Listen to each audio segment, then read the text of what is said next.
रात का अंधेरा चारों तरफ फैला हुआ था। उस काले आसमान में कहीं भी चांद नजर नहीं आ रहा था। शायद आज अमावस की अशुभ रात थी। सर्दी का महीना चल रहा था।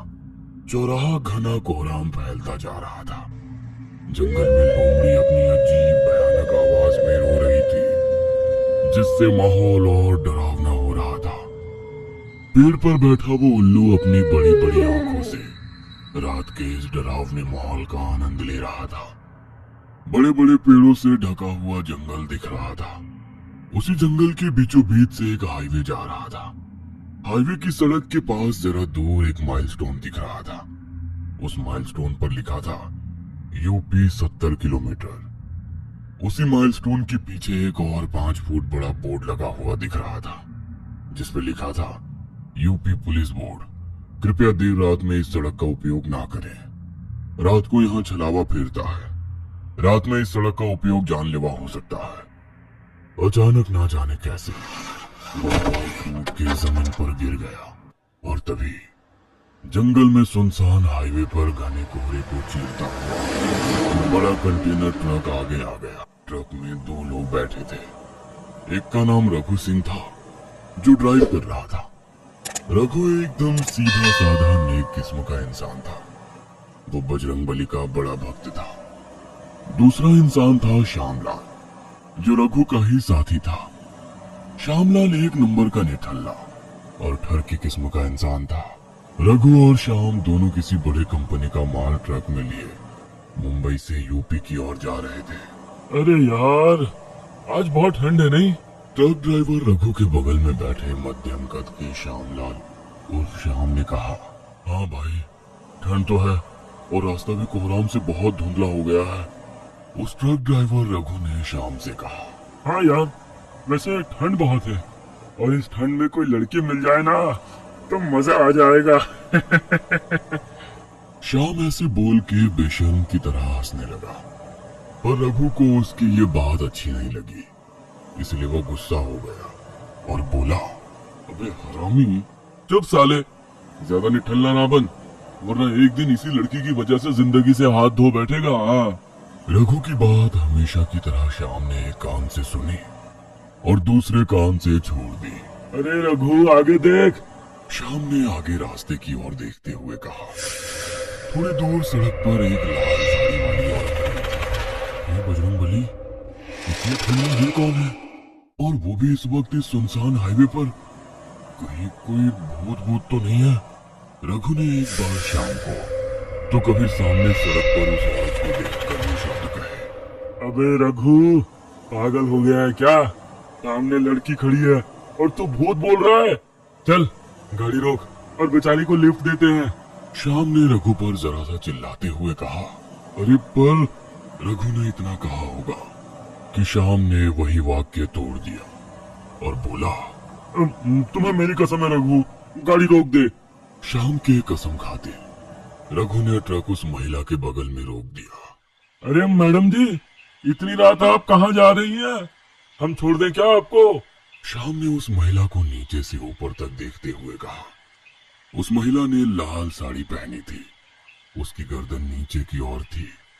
श्याम के कहने पर उसने धीरे से अपना सिर ऊपर किया और मुस्कान के साथ श्याम की ओर देखा और कहा, क्या आप छोड़ दोगे मुझे? उसकी आवाज थोड़ी अलग थी, जैसे वो खिलखिलाते हुए बोल रही हो। श्याम उस महिला को पागलों की तरह देख रहा था। उस महिला का चेहरा बहुत सफेद था, एक सामान्य व्यक्ति की तुलना में बहुत अधिक सफेद, जैसे एक रशियन लड़की की हो। क्या आप छोड़ दोगे मुझे? उस महिला की फिर से आवाज आई। आवाज के साथ श्याम का उसके शरीर से ध्यान हट गया। अरे क्यों नहीं, आइए ना। श्याम ने जरा सा हड़बड़ाते हुए कहा। उस औरत ने अपना हाथ बढ़ाया। श्याम उसका हाथ देखकर बिल्कुल पागल सा हो गया। श्याम कुछ देर तक उस सफेद मुलायम हाथ को यूं देखता ही रह गया। जी, मैं अंदर आ जाऊं? उस महिला ने फिर से कहा। श्याम फिर से अपनी होश में आ गया और उसने उस महिला का हाथ अपने हाथ में ले लिया। उस महिला का हाथ श्याम को बहुत ठंडा लगा था, मानो कोई मरी हुई लाश मुर्दे का हाथ हाथ में पकड़ा हुआ हो। लेकिन शाम ने इसके बारे में ज्यादा नहीं सोचा। लाल साड़ी पहनी महिला शाम के पास आकर बैठ गई। तभी रघु ने महिला की तरफ देखा और अपना ट्रक स्टार्ट किया और फिर से सड़क पर चलाने लगा। शाम उस महिला की तरफ ही देख रहा था, लेकिन उस महिला का ध्यान पूरी तरह सामने था।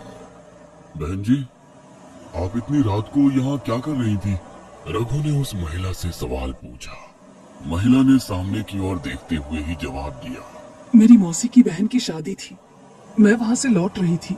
रास्ते में मेरा स्कूटर खराब हो गया। उस महिला ने अपनी अजीब सी आवाज में कहा।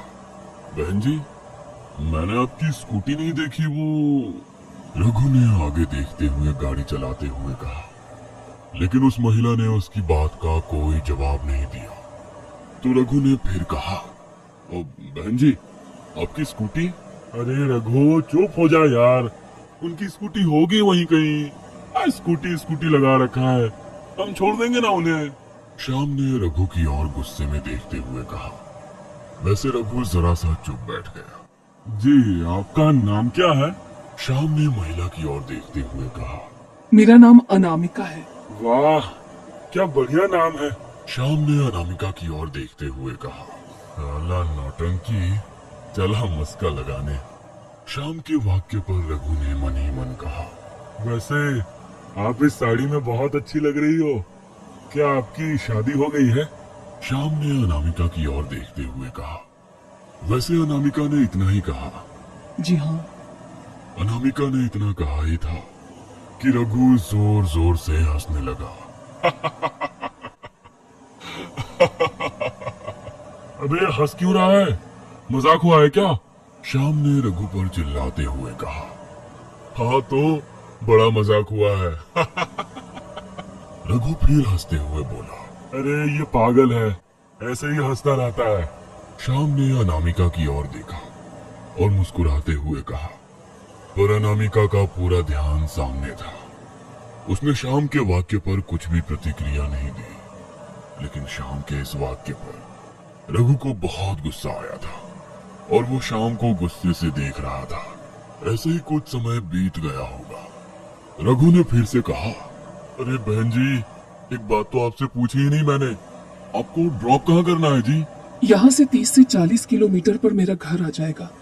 अनामिका सामने की ओर देखते हुए बोली। जंगल की सड़क पर ट्रक के अलावा और कुछ भी नहीं था। चारों तरफ सुनसान इलाका था। अंधेरे ने उस जंगल को भी अपने आगोश में ले लिया था। ट्रक हाईवे की सड़क से तेजी से आगे बढ़ रही थी। अचानक ट्रक का एक पहिया गड्ढे के अंदर से गया और ट्रक को एक झटका लगा। उसी समय अनामिका का हाथ श्याम पर पड़ा। वैसे श्याम ने अनामिका की ओर देखा। दोनों ने एक दूसरे की ओर देखा और अनामिका एक पल के लिए शर्मा गई। 5-10 मिनट के बाद अचानक ट्रक में कुछ गड़बड़ हो गई। रघु ने ट्रक हाईवे के सड़क के पास रोक दिया। क्या हुआ? ट्रक क्यों रोकी? श्याम ने रघु की ओर सवाल भरी नजर से देखते हुए कहा। लगता है कुछ प्रॉब्लम हो गया है, रुक मैं देखता हूँ। इतना कहकर रघु ट्रक से नीचे उतर गया। श्याम ने हल्के से अनामिका की तरफ देखा। वो चौकन्ना रह गया क्योंकि पास की सीट खाली थी। अरे ये अनामिका कहाँ गई? श्याम ने खुद से कहा और इधर उधर देखने लगा। तभी उसे दिखा कि अनामिका थोड़ी दूर जंगल में एक पेड़ के पास खड़ी थी और श्याम को प्यार से मुस्कुराकर देख रही थी और वो उसे अपने पास आने का इशारा कर रही थी। अनामिका के चारों ओर एक सफेद रंग का कोहरा फिर रहा था जो कुछ अशुभ घटना की आभास करवा दे रही थी। ये कुछ अपरिचित, अमानवीय, अप्रिय है। उससे दूर रहने में ही भलाई है। इसके पास जाने पर जान भी जा सकती है। लेकिन वासना में डूबे हुए श्याम को तो जैसे इन सब से कोई लेना देना ही नहीं था। हवस का नशा इतना गहरा था कि श्याम को खुद पर काबू नहीं रहा। वो ट्रक से नीचे उतर आया। बाहर आते ही शरीर को ठंड लगी, लेकिन हवस के सामने ठंड कुछ नहीं थी। श्याम आसपास की झाड़ियों से होते हुए जंगल में घुस गया। लाल साड़ी पहनी हुई अनामिका श्याम से 20 मीटर दूर पीठ पीछे चलती हुई आगे जा रही थी और श्याम उसके पीछे पीछे जा रहा था।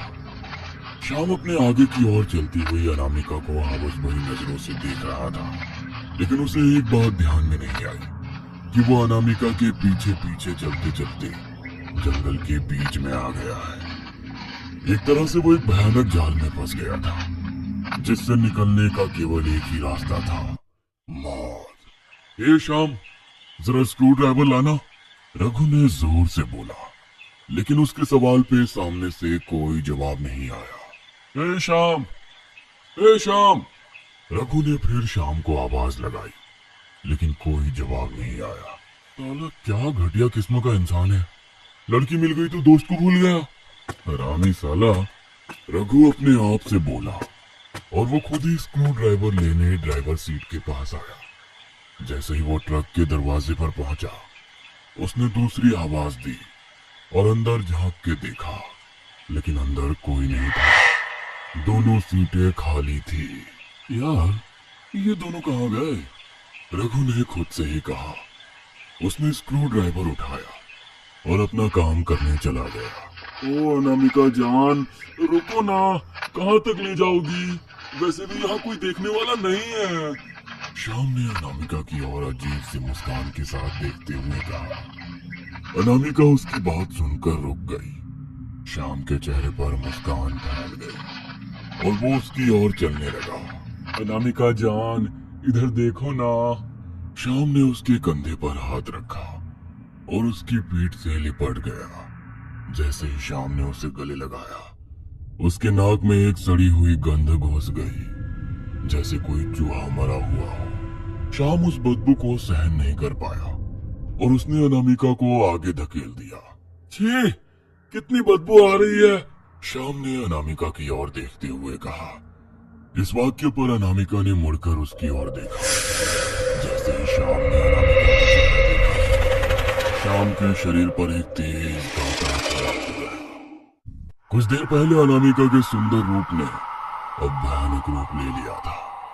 उसका पूरा चेहरा जला हुआ था और उसका शरीर एक बूढ़ी औरत की तरह कमजोर था।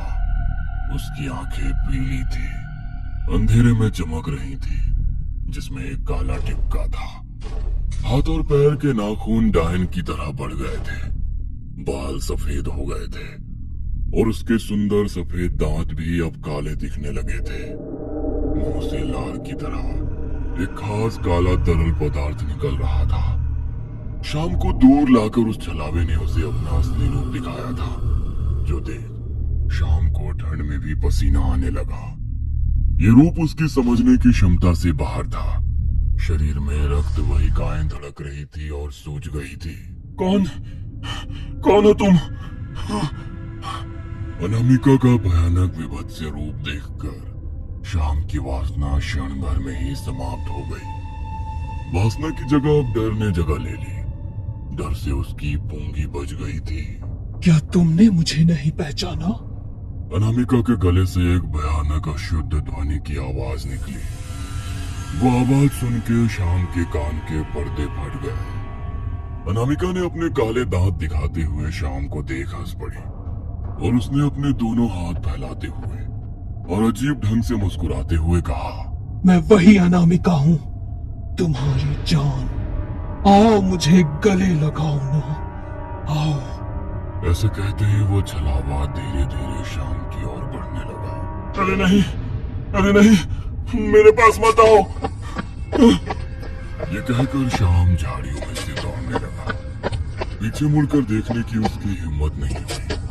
उस विभत्स से रूप को देखकर सचमुच शाम भय से भर गया था। उसकी हृदय से धड़कने की आवाज तेजी से आ रही थी और शरीर पसीने से भीग गया था। 10-15 मिनट तक दौड़ने के बाद उसे थोड़ी दूर पर रघु दिखा, जो उसे ढूंढ रहा था। ए रघु, ए रघुआ! शाम ने जोर से रघु को आवाज दी। उसका आवाज सुनते ही रघु उसकी ओर मुड़ा। अरे श्याम, तुम कहाँ थे? अरे यार जल्दी चल यहाँ से, चलो मैं तुम्हें रास्ते में सब बताता हूँ। श्याम और रघु ट्रक की ओर चलने लगे। लगभग 10-12 मिनट बाद शाम को हाईवे पर आगे एक बड़ा कंटेनर ट्रक दिखाई दिया और जो आगे का दृश्य उसने देखा, उसे देख शाम की रूह पैर से लेकर माथे तक कांप उठी। उसने देखा कि रघु ट्रक में ड्राइविंग सीट पर बैठा था। ये रघु यहाँ है, फिर ये कौन है? शाम ने ऐसे कहते हुए पीछे मुड़ के देखा तो उसे दिखा सामने रघु अपना सिर झुकाए जमीन की ओर देख रहा था। पर सच तो ये था कि वो रघु नहीं बल्कि एक छलावा था। शाम को सामने अपनी मौत दिखी। जैसे आंखों के सामने किसी को अपनी मौत दिखती है तब हर कोई लटक कर कांपने लगता है, उसी तरह शाम का डर से अंग कांपने लगा। डर के मारे उसकी आवाज खामोश हो गई। शाम ऐसी अवस्था में था कि उसके गले से सांस भी नहीं निकल रही थी और उसी अवस्था में वो एक एक कदम पीछे हटकर पीछे जाने लगा और इधर उस रघु का रूप लिए आया हुआ छलावा अपनी गर्दन ऊपर उठाने लगा। उसकी पीली, दो काली नोकों वाली पीली आंखें अंधेरे में बाज की तरह चमक रही थी।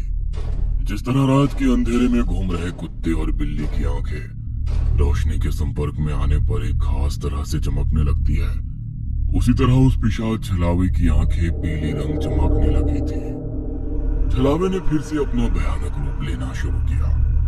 उसके शरीर से हड्डियां टूटने की आवाज आने लगी, मानो वो छलावा अपना आकार और शारीरिक संरचना बढ़ाने लग गया था।